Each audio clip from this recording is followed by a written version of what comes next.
علم حدیث میں جو مہارت تامہ اور جو بلند مقام حضرت کو حاصل ہے اس کا تو دنیا اعتراف کرتی ہے، اس میں تو کوئی شک ہی نہیں ہے۔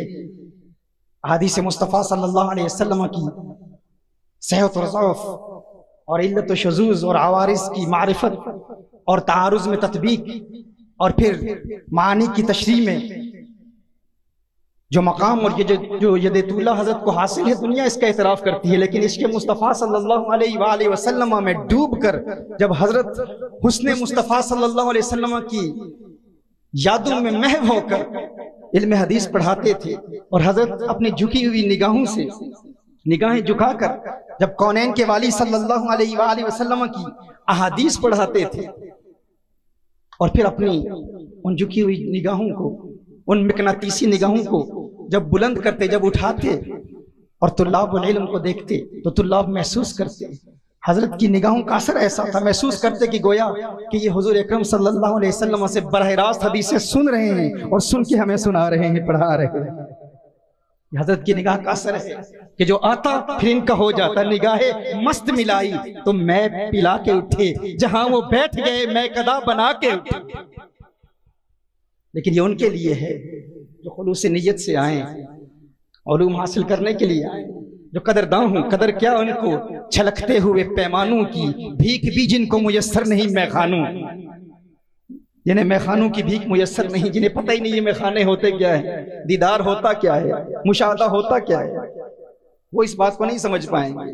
لیکن جو خلوص نیت سے حضرت کی بارگاہ میں حاضر ہوتا، اور یہ دیدار کا سلسلہ شارح بخاری حضرت شیخ الحدیث علامہ غلام رسول رضوی رحمہ اللہ وہ فرماتے ہیں کہ ایک وقت تھا کہ میں حضور صلی اللہ علیہ وسلم کی نورانیت کے حوالے سے کچھ ذہنی ارتباک و تشویش کا شکار تھا، میں زیادہ عقلی دلائل کی طرف مائل تھا،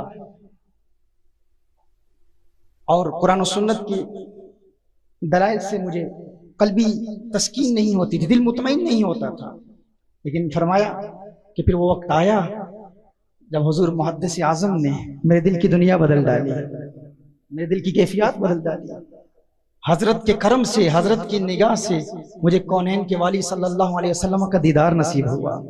فرماتے ہیں حضرت نے ایسا کرم فرمایا کہ میں نے خواب میں نبی کریم صلی اللہ علیہ وسلم کے حسن کو دیکھ لیا، حضور کے جلوے دیکھے، دیکھتا ہوں کہ ایک وسیع میدان ہے، اور اس وسیع میدان میں محدث پاکستان کھڑے ہیں، اور سیدنا صدیق اکبر رضی اللہ تعالیٰ عنہ بھی تشریف فرما، اور پھر دیکھا کہ مغرب کی جانب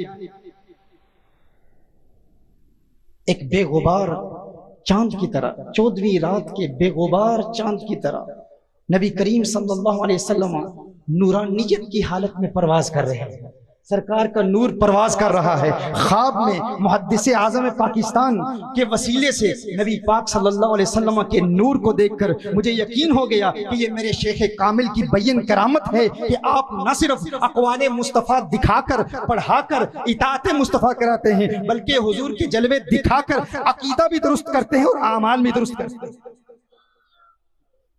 یہ میرے محدث اعظم پاکستان علیہ رحمہ کا کمال ہے کہ یہ اطاعت کے طریقے بھی سکھاتے ہیں اور اتباع بھی کراتے ہیں، اطاعت بھی کراتے ہیں اور اتباع بھی کراتے ہیں۔ اور یہ ایک مرتبہ نہیں، یہ بار بار یہ سلسلہ مسلسل ہوتا رہا۔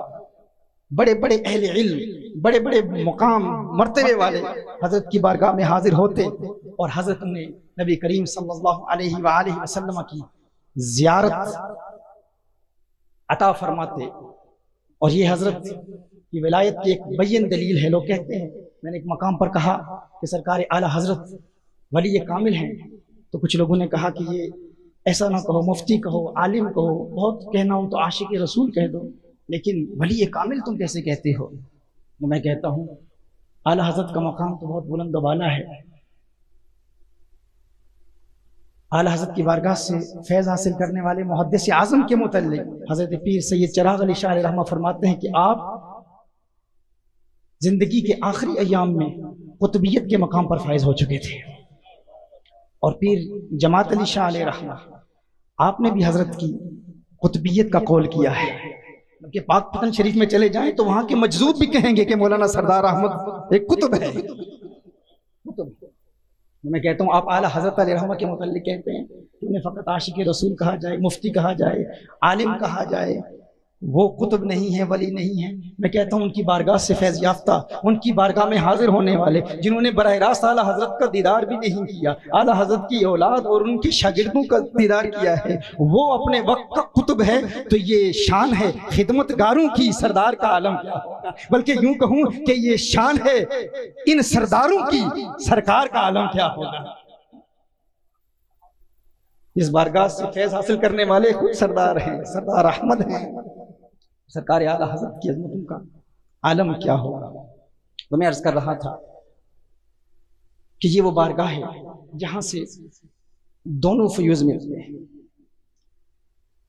اور پھر یہ بھی دیکھیے کہ ایسا نہیں ہے کہ اگر کسی میں علمی لیاقت نہ ہو، استعداد نہ ہو، صلاحیت نہ ہو تو وہ محروم لوٹتا ہے، ایسا نہیں ہے۔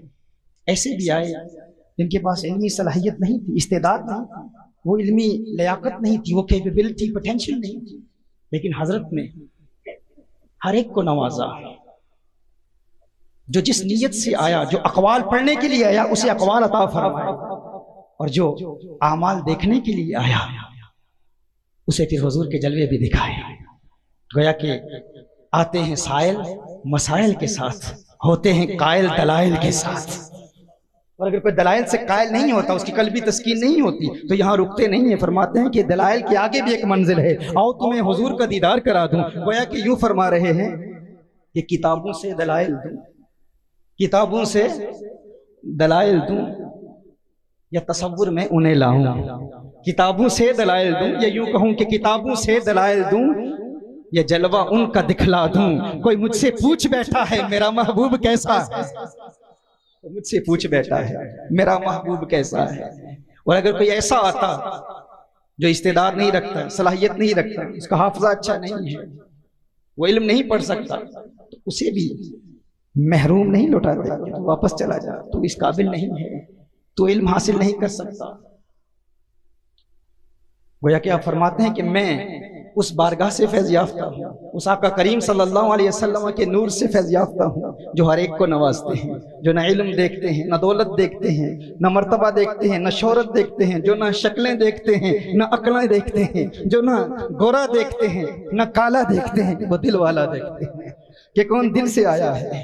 اگر کوئی دل والا ہو، خلوص نیت سے آئے، سچے دل سے آئے، خاص نیت سے، حضور کے قرب کی نیت سے آئے، حضور کی زیارت کی نیت سے آئے، اگر سچا ہو، مخلص ہو تو آقا صلی اللہ علیہ وسلم اسے نوازتے ہیں۔ اور اگر محدث اعظم پاکستان کی بارگاہ میں کوئی ایسا شخص آ جائے جو علمی لیاقت نہ رکھتا ہو تو اسے آپ فرماتے تو چھوڑ، حضور کا فیض کتابوں کا محتاج نہیں ہے، حضور کے فیض کو کتابوں کا احتیاج نہیں ہے۔ اگر کتابیں سمجھ میں نہیں آتی تو نہ صحیح، آ تجھے ایک اور منزل پر لے جاؤں۔ گویا کیا فرماتے، چک گھونگٹ شرم حجاباں نو چھج درس تے پھوک کتاباں نو، تیرا کم نہیں پڑھن پڑھاون دا، سکھ جج کوئی یار بناون دا۔ کتابیں سمجھ نہیں آتی تو نہ آئیں۔ رخ مصطفیٰ وہ کتاب ہے جو محبتوں کا نصاب ہے، میرے دل کی ہے یہی آرزو، دن رات اسے پڑھا کروں۔ یہ رخ مصطفیٰ بھی ایک کتاب ہے جو چہرہ بدوہا کو دیکھ لے۔ رخ مصطفیٰ وہ کتاب ہے جو محبتوں کا نصاب ہے، میرے دل کی ہے یہی آرزو، دن رات اسے پڑھا کروں، اس کی زیارت کیا کروں۔ جو ان کو دیکھ لیتا ہے کتابیں خود بخود سمجھ میں آ جاتی ہیں۔ لیکن دیکھیے اطاعت مصطفیٰ صلی اللہ علیہ وآلہ وسلم اور اتباع مصطفیٰ صلی اللہ علیہ وآلہ وسلم، ان دونوں کے لیے یہ ضروری ہے کہ اقوال مصطفیٰ صلی اللہ علیہ وسلم ابھی قیامت تک محفوظ رہیں، اور اعمال مصطفیٰ صلی اللہ علیہ وسلم ابھی قیامت تک محفوظ رہیں۔ اسی صورت میں تو اتباع ہوگی، اسی صورت میں تو اطاعت ہوگی۔ اب اقوال مصطفیٰ صلی اللہ علیہ وسلم کی حفاظت کا اہتمام اللہ جل وعلا نے بڑی خوبصورت طریقے سے کیا۔ آپ دیکھتے ہیں علم حدیث پڑھتے ہیں، حدیث کی کتابوں کا مطالعہ کرتے ہیں، دنیا کے بڑے بڑے منکرین حدیث اور مستشرقین اور یہود و نصارہ اور وہ لوگ جنہوں نے امریکن ڈالرز استعمال کیے اس علم حدیث کو مٹانے کے لیے، وہ بھی حیران ہیں۔ فقط علم جرح تعدیل اور اسماء و رجال کا علم دیکھ کر مسلمانوں کا اپنا ایجاد کردہ یہ عظیم علم جس کو دیکھ کر بڑے بڑے غیر مسلم مفکرین بھی حیران ہیں۔ ایسا عظیم علم یہ جس کے ذریعے اقوال مصطفیٰ صلی اللہ علیہ وسلم کی حفاظت کا اہتمام ہوا، یہ ایسا عظیم علم ہے، ایسا وسیع علم ہے۔ اور پھر شیوخ سے احادیث کو اخذ کرنے کے جو طریقے ہم دیکھتے ہیں، سماع ہے، قراءہ ہے، اجازہ ہے، مناولہ، مکاتبہ، وجادہ، اعلام، وصیہ، یہ مختلف طریقے، یہ سارے کیوں ہیں؟ یہ اقوال مصطفیٰ صلی اللہ علیہ وسلم کی حفاظت کے لیے۔ پھر احادیث کی کتابوں کا ہم مطالعہ کریں، علم حدیث پڑھنے والے جانتے ہیں، احادیث کی کتابوں کا ہم مطالعہ کریں۔ مختلف قسم کی احادیث ہیں، ان کے مختلف مراتب ہیں، مختلف طبقات ہیں، اور پھر ان کی مختلف قسمیں ہیں، صحاح ہیں، معاجم، مسانید، مستدرکات، مستخرجات، اجزاء، یہ ساری حدیث کی کتابیں، سینکڑوں حدیث کی کتابوں میں اقوال مصطفیٰ صلی اللہ علیہ وسلم جمع ہیں۔ اور یہ اللہ جل وعلا نے یہ اہتمام کیوں کیا؟ اقوال کی حفاظت کا یہ وسیع اہتمام، ایسا زبردست اہتمام کیوں کیا گیا؟ اللہ قرآن میں ارشاد فرماتا ہے واللہ یعصمک من الناس، اے حبیب اللہ جل وعلا آپ کو لوگوں سے بچائے گا، محفوظ رکھے گا، آپ کی نگہبانی کرے گا۔ یہ تو ظاہری ترجمہ ہے اس آیا کا۔ شان نزول یہ ہے، صحابہ کرام علیہم رضوان حضور کی حفاظت پر معمور کیے گئے تھے۔ جب یہ آیت نازل ہوئی تو حضور اکرم صلی اللہ علیہ وسلم نے ارشاد فرمایا اب ضرورت نہیں ہے، کیونکہ اللہ جل وعلا نے میری حفاظت اپنے ذمہ کرم پر لے لی ہے۔ تو ظاہری معنی تو یہی ملتا ہے کہ حضور کے جسم کی حفاظت کا ذمہ اللہ نے لیا، لیکن قاعدہ یہ ہے العبرۃ بعموم اللفظ لا بخصوص السبب، معتبر الفاظ کا عموم ہوتا ہے، خاص اسباب نہیں ہوتی۔ یعنی شان نزول کا بھی ایک مقام ہے، ایک درجہ ہے، لیکن چونکہ شان نزول خبر الاحاد سے ثابت ہے اور خبر الاحاد ظن کا فائدہ دیتی ہے، اور قرآن کا عموم قطعی ہے اور ظنی سے قطعی کو باطل نہیں کیا جا سکتا۔ یعنی اللہ جل وعلا جب ارشاد فرما رہا ہے کہ محبوب اللہ جل وعلا آپ کی نگہبانی کرے گا، تو نگہبانی اور حفاظت کی جتنی شکلیں ہیں اس میں شامل ہیں۔ یعنی اللہ جل وعلا فقط حضور اکرم صلی اللہ علیہ وسلم کے جسم اطہر کی حفاظت نہیں فرمائے گا، العبرۃ بعموم اللفظ لا بخصوص السبب، فقط یہ کہنا کہ اللہ حضور اکرم صلی اللہ علیہ وسلم کے جسم کی حفاظت فرمائے گا یہ درست نہیں ہے۔ حفاظت کی جتنی شکلیں ہیں وہ ساری اس میں شامل ہیں۔ جب فرمایا واللہ یعصمک من الناس، اللہ آپ کی حفاظت فرمائے گا، اس کا مطلب یہ ہے کہ محبوب اللہ آپ کے جسم کی بھی حفاظت فرمائے گا، اللہ آپ کے اقوال کی بھی حفاظت فرمائے گا، اللہ آپ کے اعمال کی بھی حفاظت فرمائے گا۔ حفاظت کی جتنی صورتیں وہ اس میں شامل ہیں، ہر اعتبار سے اللہ جل وعلا حفاظت فرمائے گا، اور اسی حفاظت کی ایک شکل علم حدیث ہے۔ اسی لیے دنیا کے بڑے بڑے منکرین حدیث شب و روز محنت کر رہے ہیں اس علم کی افادیت کو مسلمانوں کے دلوں سے مٹانے کی، لیکن وہ کامیاب نہیں ہو پا رہے، کیونکہ یہ علم محفوظ رہے گا۔ کیوں محفوظ رہے گا؟ کیونکہ قیامت تک حضور اکرم صلی اللہ علیہ وسلم کی اطاعت ہوتی رہے گی، اور اطاعت کے لیے ضروری ہے کہ اقوال مصطفیٰ صلی اللہ علیہ وسلم محفوظ رہیں۔ اسی لیے منکرین حدیث جب بھی علم حدیث کے خلاف کلام کرتے ہیں تو وہ اس اپنے مشن میں کامیاب نہیں ہوتے۔ وہ کیوں نہیں ہوتے؟ کیونکہ ان کا مقابلہ محدثین کے ساتھ نہیں ہے، وہ محدثین کا مقابلہ نہیں کر رہے، ان کے مقابلے میں اللہ کی ذات ہے، کیونکہ اللہ ارشاد فرما رہا ہے کہ میں علم حدیث کی حفاظت کروں گا۔ اسی طرح یاد رکھیے، جس طرح علم حدیث کی حفاظت اللہ نے اپنے ذمہ کرم پر لی ہے، اسی طرح اعمال مصطفیٰ صلی اللہ علیہ وآلہ وسلم بھی محفوظ رہیں گے۔ اور اعمال مصطفیٰ صلی اللہ علیہ وسلم کیسے محفوظ رہیں گے؟ جس طرح میں نے کہا کہ محدثین کی کتابوں میں اقوال مصطفیٰ صلی اللہ علیہ وسلم محفوظ ہیں، اور اولیاء کے کردار میں اعمال مصطفیٰ صلی اللہ علیہ وسلم محفوظ ہیں۔ اب دنیا کی ساری قوتیں، یہ سارے منکرین علم حدیث، سارے مستشرقین، سارے یہود و نصارہ، اور پھر مسلمانوں میں موجود وہ نام نہاد مسلمان، وہ کلمہ گو مسلمان جو کلمہ تو پڑھتے ہیں لیکن دجال کی عظمتوں کو بیان کرتے ہیں، شیطان کی قوت کو بیان کرتے ہیں، شیطان کی طاقت کو تسلیم کرتے ہیں، کبھی صہیونی قوتوں کی طاقت کو تسلیم کریں گے، کبھی سیٹنسٹ موومنٹس کی طاقت کو تسلیم کریں گے، کبھی علومناٹی کی طاقت کو تسلیم کریں گے، لیکن جب عظمت مصطفیٰ کا معاملہ آتا ہے، جب اولیاء کی عظمت کا معاملہ آتا ہے، تو کہتے ہیں کہ ہم اولیاء کے تصرفات کو نہیں مانتے، اولیاء کی عظمتوں اور اولیاء کی شانوں کو مٹانے کے لیے شب و روز کوشاں ہیں، لیکن انہیں کامیابی کیوں حاصل نہیں ہوتی؟ کامیابی اس لیے حاصل نہیں ہوتی کہ جس طرح علم حدیث کی حفاظت کا ذمہ اللہ نے لیا ہے، منکرین علم حدیث جب علم حدیث کو مٹانے کی کوشش کرتے ہیں تو ان کا مقابلہ اللہ کی ذات کے ساتھ ہوتا ہے۔ اسی طرح جب کوئی منکرین شان اولیاء مٹانے کی کوشش کرتا ہے تو وہ اولیاء کے خلاف نہیں بول رہا، اسی لیے فرمایا نا من عاد لی ولی فقد آذنتہ بالحرب، جو اللہ کے ولیوں سے عداوت رکھتا ہے وہ اللہ کے خلاف اعلان جنگ کر رہا ہے، اس کا مقابلہ اولیاء کے ساتھ نہیں ہے، اللہ کی ذات کے ساتھ ہے۔ تو اسی لیے میں کہا کرتا ہوں کہ یہ سارے اولیاء دشمن قوتیں ایک پلیٹ فارم پر جمع ہو جائیں، اولیاء کی شانوں کو مٹانے کے لیے یہ شب و روز محنت کریں، امریکن ڈالر بھی جمع کر لیں، سعودی ریال بھی جمع کر لیں، اپنی ساری قوت کو جمع کر کے اپنی ساری طاقت ساری ہمت لگا لیں، لیکن رب کعبہ کی قسم جب تلک سورج کی تمتماہٹ رہے گی، جب تلک ستاروں کی جلملاہٹ رہے گی، جب تلک گل و لالا کی مہک باقی ہے، جب تلک ان پربتوں کی رفعتوں کا حسن کے دریا میں لہریں اٹھانا باقی رہے گا، جب تلک سانسوں کی مالا باقی ہے، رب کعبہ کی قسم میں بتلا دینا چاہتا ہوں تم اپنی ساری قوت جمع کر لو، جب تلک کہ میرے محدث اعظم پاکستان کا آستانہ باقی ہے، سلامت ہے، تم کوشش کر لو، محنت کر لو، رب کعبہ کی قسم یہ آسمان تو گر سکتا ہے، زمین پھٹ سکتی ہے، ستارے ٹوٹ سکتے ہیں، قیامت آ سکتی ہے، لیکن دنیا کی کوئی طاقت مسلمانوں کے دلوں سے نہ علم حدیث کی شان مٹا سکتی ہے، نہ اولیاء کی شان مٹا سکتی ہے۔ بیٹھ جائیں۔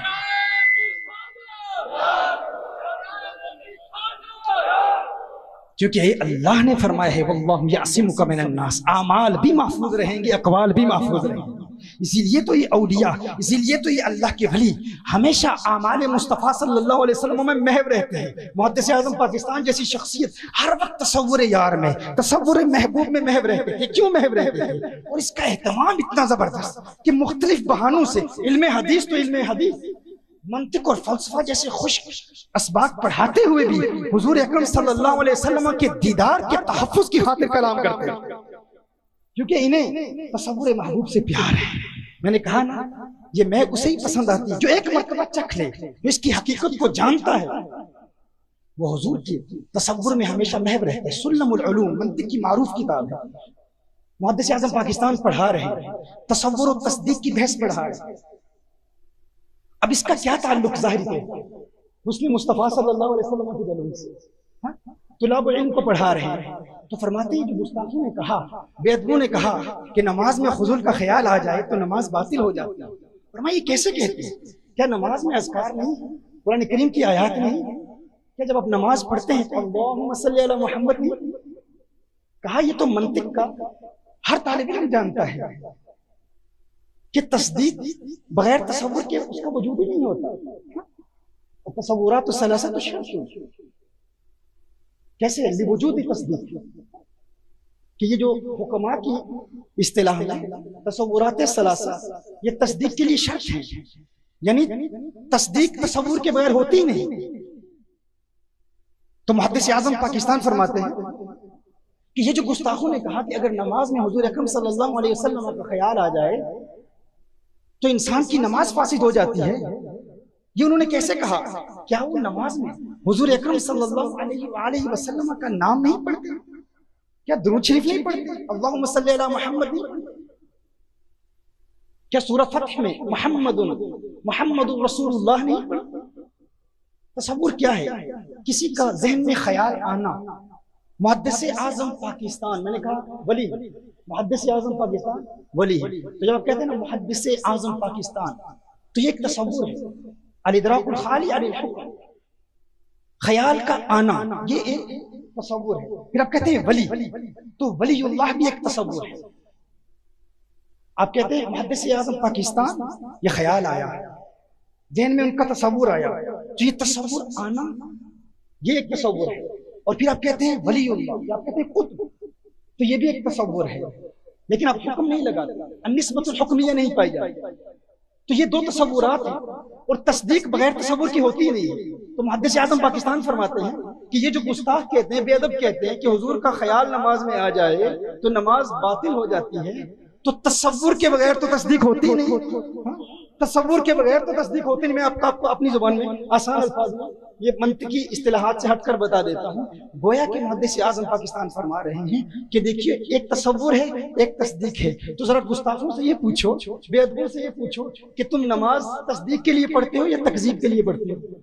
جب نماز میں اذکار آتے ہیں تو یہ اذکار، یہ قرآن کریم کی آیات، یہ تکذیب کے لیے پڑھتے ہو یا تصدیق کے لیے پڑھتے ہو؟ آپ سمجھ رہے ہیں میں کیا عرض کر رہا ہوں؟ اگر وہ کہیں کہ تکذیب کے لیے پڑھتے ہو، یہاں تکذیب کو جو میں تصدیق کے مقابلے میں لا رہا ہوں، یہ منطق کی اصطلاح میں نہیں لا رہا، یہ فقط سمجھانے کے لیے لا رہا ہوں۔ کوئی اس کو بنیاد بنا کر، چونکہ دنیا بھر میں لوگ ہماری بیانات سنتے ہیں، تو کوئی اس بنیاد پر محدث اعظم پاکستان پر اعتراض نہ کرتے، اس لیے میں وضاحت کرنا چاہتا ہوں، یہ میں اپنے جملوں میں بات سمجھانے کی کوشش کر رہا ہوں کہ محدث اعظم پاکستان گویا کہ یہ فرما رہے ہیں کہ نماز میں جب تم یہ اذکار پڑھتے ہو، قرآن کریم کی آیات پڑھتے ہو، تو بتاؤ جب تم پڑھتے ہو محمد رسول اللہ، محمد کا تصور آئے گا نا، رسول اللہ کا تصور آئے گا نا، اور تصدیق کے لیے تصور شرط ہے، لا یوجد تصدیق بلا تصور، کہ تصور کے بغیر تصدیق کا وجود ہی نہیں ہوتا۔ تو بتاؤ جب تم نماز میں یہ اذکار پڑھتے ہو تو تصدیق کے لیے پڑھتے ہو یا تکذیب کے لیے پڑھتے ہو؟ اگر قرآن کی آیات تکذیب کے لیے پڑھو گے تو تم اللہ کو جھوٹا کہہ رہے ہو نا، اور اللہ کی تکذیب کرنا کفر ہے، اللہ کو جھوٹا کہنے والا کافر ہے، اور کافر کی نماز تو ہوتی ہی نہیں ہے، تم کاہے کی نماز پڑھ رہے ہو؟ تم کیوں عبادت کر رہے ہو؟ اور اگر کہو تکذیب کے لیے نہیں پڑھ رہے، تصدیق کے لیے پڑھ رہے ہیں، تو لا یوجد تصدیق بلا تصور، تصدیق کا وجود ہی تصور کے بغیر نہیں ہوتا۔ تم کہتے ہو تصور شرک ہے، اگر نماز میں حضور کی یاد آ جائے، حضور کا تصور آ جائے، حضور کا خیال آ جائے تو انسان مشرک ہو جاتا ہے۔ بڑی عجیب بات ہے، تکذیب کے تم مدعی نہیں ہو، تکذیب کر نہیں رہے اور تصدیق کو مانتے نہیں، تو تمہاری نماز تو کسی صورت میں نہیں ہوتی۔ لیکن ہم اہل سنت، عاشقان اعلیٰ حضرت کی عظمتوں کے ترانے الاپنے والے، جب منطق بھی پڑھتے ہیں، جب فلسفہ بھی پڑھتے ہیں، تو آقا کی عظمتوں کے ترانے الاپتے ہیں۔ منطق و فلسفہ جیسے خشک موضوعات کو پڑھتے پڑھاتے ہوئے بھی تصور یار میں محو رہتے ہیں۔ ہم نماز میں تصور کیوں نہیں کریں گے؟ ہم نماز پڑھتے ہیں تو تکذیب کے لیے نہیں پڑھتے، تصدیق کے لیے پڑھتے ہیں، اور تصدیق کے لیے تصور شرط ہے۔ پتہ چلا سنی جب نماز پڑھتا ہے تو تصور محبوب میں محو ہو کر نماز پڑھتا ہے، حضور کی جادو میں محو ہو کر نماز پڑھتا ہے۔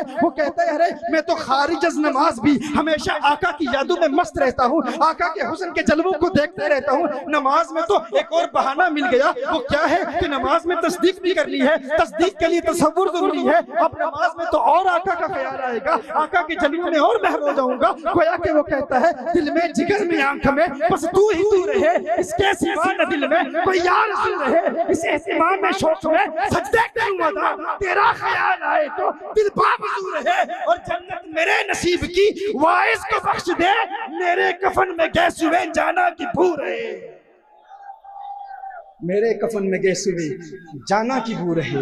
وہ حسن مصطفیٰ کے جلووں میں محو رہتا ہے۔ وہ کہتا ہے میں قبر میں جاؤں تو قبر میں میرے کفن میں بھی گیسوے جانا کی خوشبو رہے، کفن میں بھی گیسوے جانا ہو۔ بلکہ وہ کہتا ہے کہ جب زندہ ہوں تو حسن مصطفیٰ کے جلووں میں جلووں کو دل میں سما کر زندگی گزارتا ہوں، قبر میں جاتا ہوں تو لحد میں عشق رخ شاہ کا داغ لے کے چلے، اندھیری رات سنی تھی چراغ لے کے۔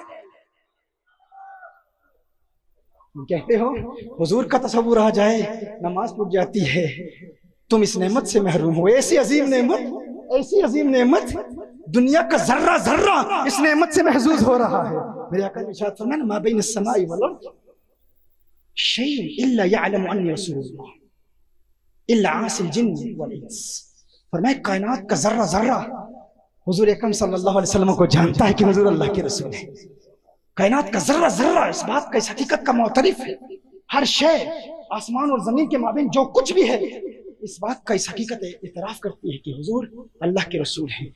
اور جو اعتراف کرتے ہیں وہ حضور اکرم صلی اللہ علیہ وسلم کی بارگاہ میں درود و سلام کی گجرے بھی نشاور کرتے ہیں، آقا کی عظمتوں کے ترانے بھی الاپتے ہیں۔ کائنات کا ذرہ ذرہ حضور کو جانتا ہے، پہچانتا ہے۔ ایک مولوی صاحب حضور محدث اعظم پاکستان کی بارگاہ میں حاضر، بے ادب تھا۔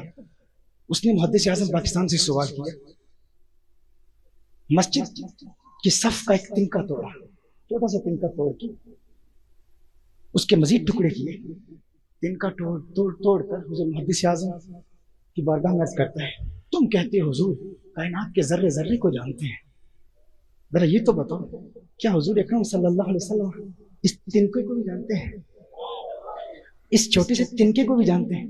محدث اعظم پاکستان فرماتے ہیں کہ مجھے اس سے پہلے ایسا سوال کسی نے کبھی کیا نہیں تھا، تو کچھ دیر مجھے کچھ تشویش ہوئی، کچھ توقف ہوا، پھر اعلیٰ حضرت کی بریلی شریف سے خصوصی نگاہ حاصل ہوئی، خصوصی توجہ حاصل ہوئی۔ فرمایا ایسی توجہ حاصل ہوئی کہ اعلیٰ حضرت نے ایک ایسا خوبصورت جواب القاء فرما دیا، میں نے الزامی جواب دیا، میں نے کہا تو پوچھتا ہے کیا حضور اس تنکے کو جانتے ہیں، ذرا یہ تو بتا کیا یہ تنکا حضور کو جانتا ہے؟ کیا سننے میں کیا عرض کر رہا ہوں، کیا یہ تنکا حضور کو جانتا ہے؟ کیا یہ تنکا حضور کو جانتا ہے؟ تو فرمایا اس کے بعد وہ لاجواب ہو کر منہ بنا کر اٹھ کے چلا گیا۔ یہ جواب ہی ایسا تھا، گویا کہ محدث اعظم فرما رہے ہیں، میں اپنی زبان میں بتا دوں، گویا کہ آپ یہ فرما رہے ہیں تو کہتا ہے مدینے والے آقا اس تنکے کو جانتے ہیں یا نہیں؟ وہ آقا ہیں، یہ ان کا تنکا ہے، یہ ان کا تنکا ہے۔ وہ آقا ہو کر تنکے کو جانتے ہیں تو یہ تنکا ہو کر آقا کو کیوں نہیں جانتا؟ اور اگر یہ تنکا ہو کر آقا کو جانتے ہیں تو وہ آقا ہو کر تنکے کو کیوں نہیں جانتے؟ تو یہ سوچئے کیسا عجیب، کیسی عجیب لوگوں کی سوچ ہے۔ جب خدا دین لیتا ہے، ہمارے بزرگ فرماتے ہیں کہ پھر عقلیں چھین لیتا ہے۔